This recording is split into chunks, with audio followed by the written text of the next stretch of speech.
warahmatullahi wabarakatuh. Halo semua, perkenalkan nama saya Nilam Aulia, Taruna Aktif semester 3 dengan program studi Teknologi Pengelolaan Sumber Daya Perairan. Saat ini saya akan membahas dan menjawab beberapa pertanyaan dari artikel yang berjudul Kawasan Konservasi Perairan, Kunci Pengelolaan Ekosistem Laut dan Pesisir. Selanjutnya, saya akan menjawab sebanyak 5 pertanyaan yang jawabannya merupakan isi dari artikel tersebut.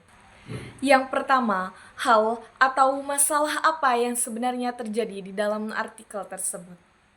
Di antaranya, rusaknya ekosistem mangrove yang menyebabkan pelepasan karbon dioksida sebanyak 42%, rendahnya komitmen pemerintah daerah, maraknya perikanan destruktif yang merusak terumbu karang.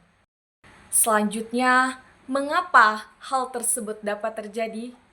Disebabkan oleh beberapa faktor. Yang pertama, pemanfaatan kawasan pesisir dan laut yang tidak ramah lingkungan, serta rendahnya prioritas pemerintah daerah terhadap konservasi, kurangnya penindakan tegas oleh aparat hukum, serta konsep pengelolaan yang belum matang, dan keterbatasan sumber daya manusia dan infrastruktur. Pertanyaan selanjutnya, bagaimana penyelesaian dari masalah yang terjadi?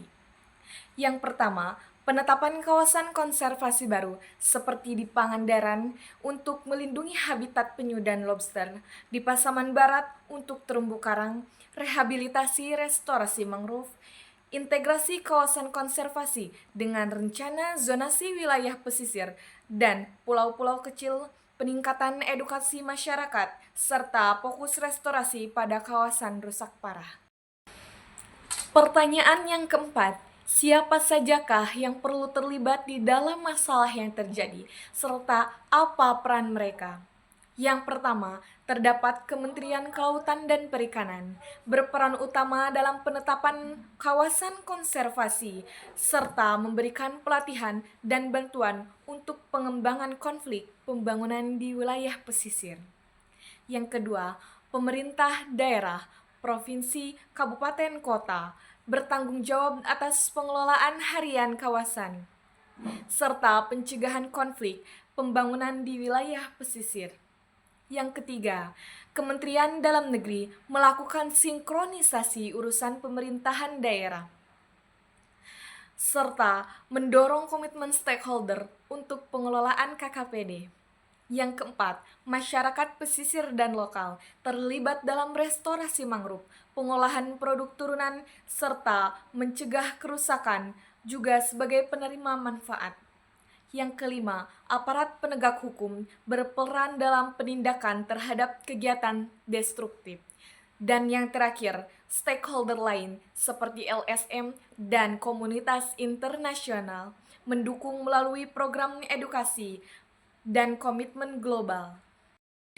Dan yang terakhir, hal-hal unik apa yang ada di dalam artikel tersebut?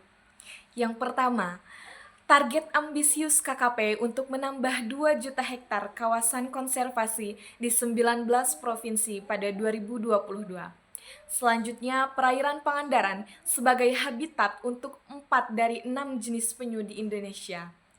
Mangrove disebut sebagai penyimpan karbon terbesar di dunia, tapi kerusakannya melepaskan karbon dioksida sebanyak 42%.